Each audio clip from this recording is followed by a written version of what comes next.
إلا الله محمد رسول الله.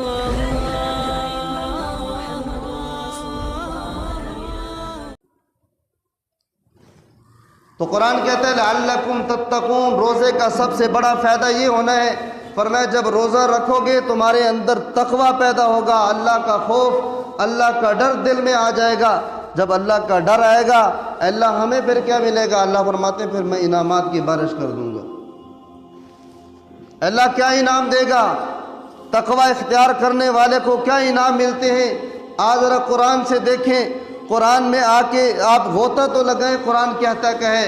قرآن کہتے ہیں اگر تم تقوی اختیار کرو گے، اللہ فرماتے ہیں وَمَن يَتَّقِ اللَّهَ يَجْعَل لَّهُ مِنْ أَمْرِهِ يُسْرًا، فرمایا جو بندہ تقوی اختیار کرتا ہے اللہ فرماتے ہیں میں اس کے کام آسان کر دیتا ہوں۔ جب اللہ کا ڈر، اللہ کا خوف دل میں پیدا ہو جائے تو انسان گناہ کے قریب ہی نہیں جائے گا۔ جب گناہ کے قریب نہیں جائے گا اللہ فرماتے ہیں میں اس کے کام آسان کر دیتا ہوں، جو کام جس کام میں بھی یہ ہاتھ ڈالتا ہے میں اس کا کام وہ آسان کر دیتا ہوں۔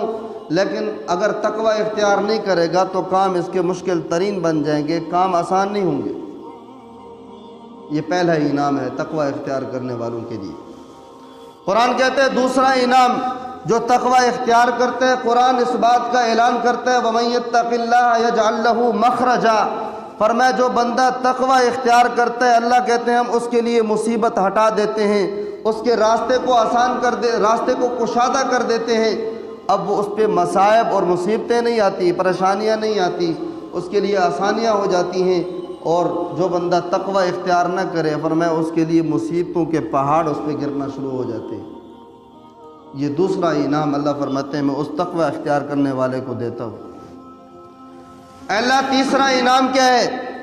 قرآن اس بات کا اعلان کرتا ہے، قرآن کہتے ہیں وَيَرْزُقُهُ مِنْ حَيْثُ لَا يَحْتَسِبُ، فرمایا جو بندہ تقوی اختیار کرے اللہ فرماتے ہیں میں اس کو ایسا رزق دیتا ہوں جہاں سے اس کو وہم و گمان بھی نہیں ہوتا، بے حساب اس کو رزق دیتا ہوں۔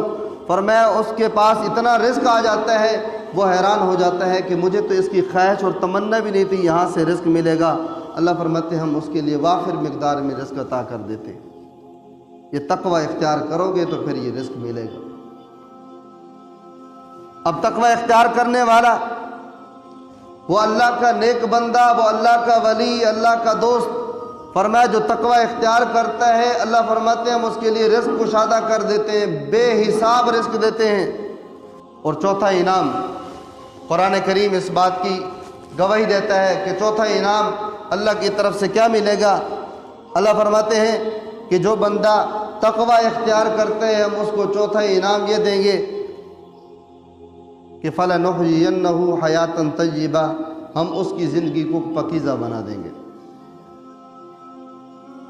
زندگی پاکیزہ بنے گی تو فرمایا وہ آرام کے ساتھ اچھے اعمال کر کے، نیک اعمال کر کے اپنی زندگی کو جب پاکیزہ بنا لے گا، تقوی اختیار کرنے والا جب اس کی زندگی پاکیزہ بن جائے گی تو فرمایا اس کو آرام و سکون کے ساتھ زندگی گزارنے کا موقع میسر ہو جائے۔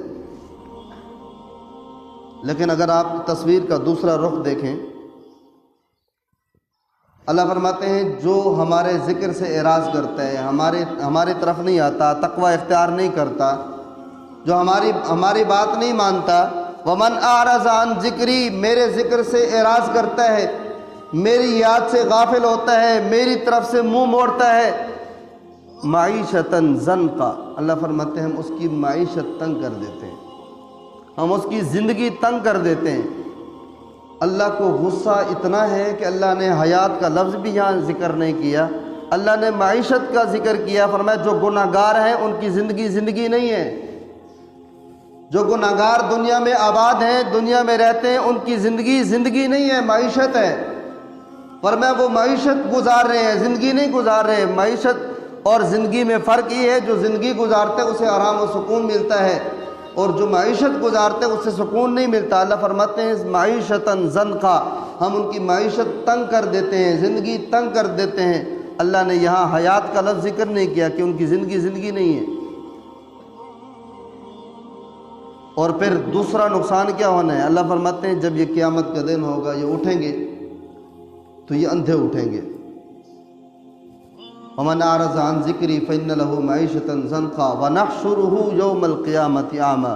فرمایا جب یہ قیامت کا دن ہوگا، اٹھیں گے تو آنکھوں سے بینائی ختم ہوگی، یہ آنکھوں سے نبینے ہوں گے۔ اللہ یہ اعلان کریں گے، کہیں گے اللہ یہ کیا ہوا؟